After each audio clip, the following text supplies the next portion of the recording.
ክርስቲያን በቤተ ክርስቲያን ይገሉ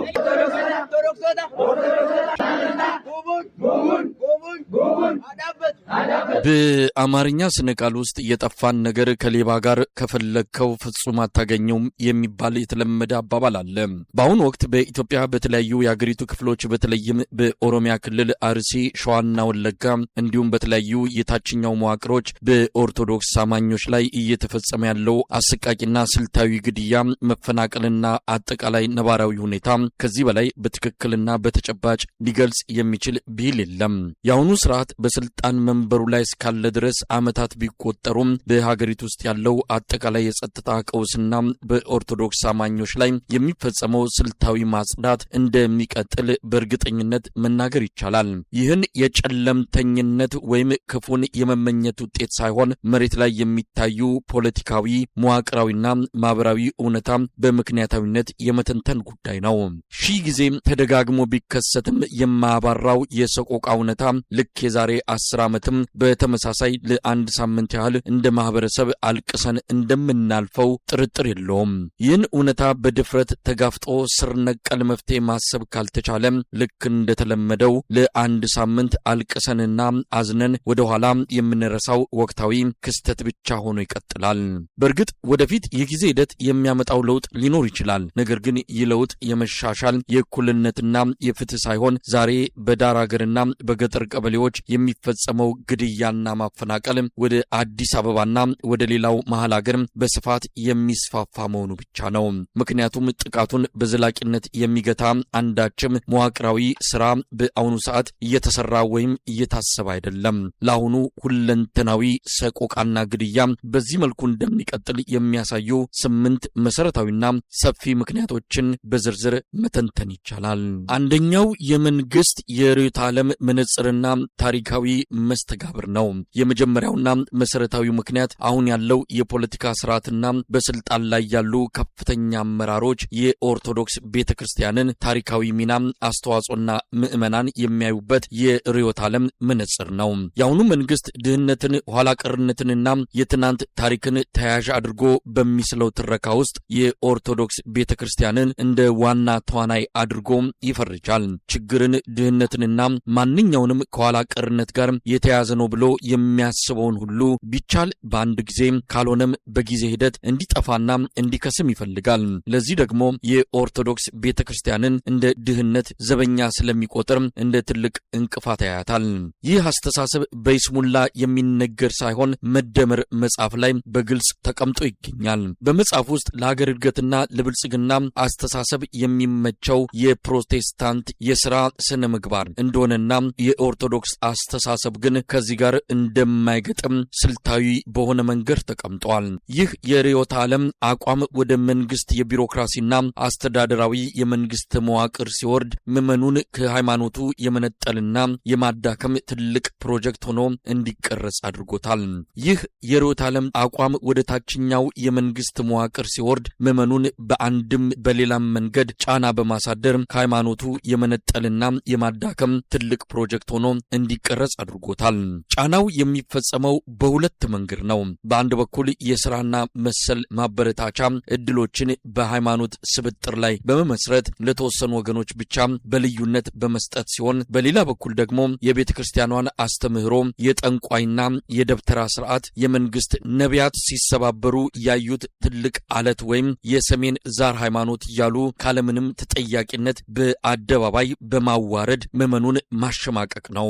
አሁን በፌዴራል መስሪያ ቤትም ሆነ በተለያዩ የአገሪቱ ክፍሎች ኦርቶዶክስ ሆኖ የመንግስት ስራ ማግኘት፣ በተለይም የኃላፊነት ቦታ መውሰድ በአፓርታይድ ደቡብ አፍሪካ ጥቁር ሆኖ የመሾምን ያህል አስገራሚ የሆነ ነው። የቤተ ክርስቲያን ባንዲራና አርማ ይዘ ስለወጣ ተብሎ በጸጥታ ኃይሎች የሚገደልበትንም ጊዜ አይተናል። መልካም ወጣት በሚሉ መንግስታዊ ከለላ ባላቸውና የገንዘብ ድጋፍ በሚደረግላቸው መርሃ ግብሮች የኦርቶዶክስ ወጣቶችን ከጨለማው ቦታ እንኳን ወደ ብርሃኑ መጣችሁ እያሉ በአደባባይ መስበክና ማንኳሰስ የተለመደ ሆኗል። በአጠቃላይ ይህ አሁን የምናየው ግድያ ከመንግስት ከቆመበት የአስተሳሰብ አምድ ስለሚነሳ ሊቆም የሚችል አይደለም። ሁለተኛውና እጅግ አደገኛው ምክንያት በጠቅላይ ሚኒስትሩና በዙሪያው ባሉ አጋሮቹ ዘንድ የሚነገረውና የብልጽግና ወንጌል ዓለም አቀፋዊ እይታ ነው። በዚህ ፍልስፍና መሰረት አንድ ሰው ሁል ጊዜ በጎ ተስፋ ሊኖረው ብሩህና ትክክለኛ ስሜት ሊሰማው ይገባል። በመሆኑም መከራና ስቃይ ምንም ያህል ቢበዛ እንደ አጀንዳ መታየት የለበትም። ከዚህ አስተሳሰብ በመነሳትም አትግደሉም ብሎ መጮህ በራሱ እንደ ወንጀል ይቆጠራል።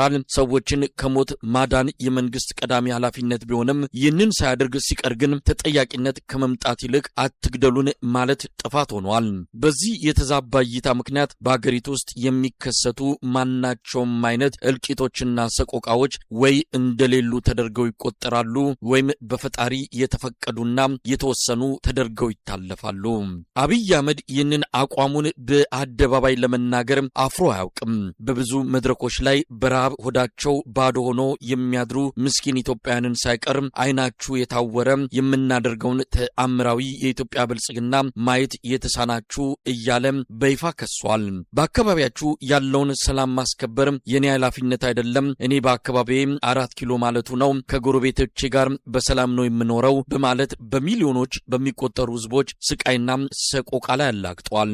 ይህ ማለት በሚሊዮን የሚቆጠሩ ንጹሃን ኦርቶዶክሳውያንና ሌሎች ዜጎች ቢያልቁም በመንግስት ዘንድ አንዳችም ያዘኔታ የጭንቀት ወይም የጸጸት ስሜት አይፈጥሩም።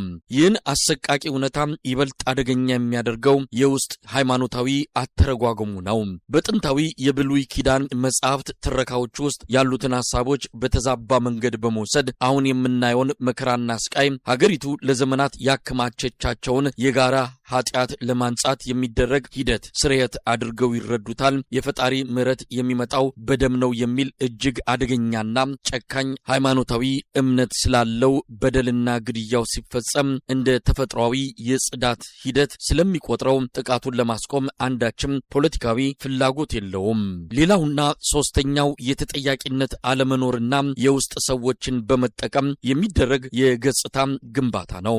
በቤተ ክርስቲያኗና በምዕመኑ ላይ በደል፣ ግድያና ስቃይ በሚፈጽሙ አካላት ላይ መንግስት ተጠያቂነትን የማስፈን ፍላጎት የሌለው መሆኑ በዋናነት የሚጠቀሰው ምክንያት ሆኖ ይቀመጣል። ከዚህ ቀደም ለማለት እንደተሞከረው መንግስት በፖሊሲ ደረጃ የኦርቶዶክስ ቤተክርስቲያን የብልጽግና እንቅፋት ነች ብሎ ስለሚያምን እንደ አርሲው አይነት አሰቃቂና ሰቅጣጭ ወንጀል ሲፈጸም በሕግ አግባብ የወንጀል ፈጻሚዎችን ከመቅጣት ይልቅ ለፈጻሚዎቹ ከለላና ሽፋን ይሰጣል። ለዚህ የሽፋን ስራ ደግሞ የራሳቸውን የኦርቶዶክስ ታሪክና የሃይማኖት ሰውነት ያላቸውን ግለሰቦችና ተቋማት እንደ ጭምብል ፊት መሸፈኛ ይጠቀመዋል። ለዚህ ትልቁ ማሳያ የጠቅላይ ሚኒስትሩ አማካሪ የሆነው ዲያቆን ዳንኤል ክብረት ነው። ይህ ግለሰብ ዛሬ እንዲህ የመንግስት ባለሟል ሳይሆን የነበረውን የኦርቶዶክስ እውቅናና ማህበራዊ ተቀባይነት በመጠቀም ጸረ ኦርቶዶክስ ለሆነው የመንግስት መዋቅር የገጽታ ግንባታና ማስተባበያ ያቀርባል። በክርስቲያኖቹ ላይ የሚፈጸመውን ስልታዊ ግድያ በጽንፈኞች የተደራጀና ከውጭ የመጣ አጀንዳ አድርጎ በማቅረብ የመንግስትን ቀጥተኛ መዋቅራዊ እጅ ይሸፍናል። አሁን የሚታየውን ውድቀት በሙሉ ዳንኤል ክብረት ያለፈው በህወሓት የሚመራው መንግስት የተከለው የመርዝ ዛፍ ፍሬ ነው እያለ ያስተባብላል። ነገር ግን ጠቅላይ ሚኒስትሩም ሆነ አብዛኞቹ የካቢኔ አባላት ራሳቸው የዚያው ስርዓት ውጤት አራማጅና ፈጻሚዎች የነበሩ መሆናቸው የትላንት ትዝታ ለሆነው መከረኛው ህዝብ ከንቀትና ምን ታመጣላችሁ ብሪት የበለጠ መልእክት አይሰጠውም።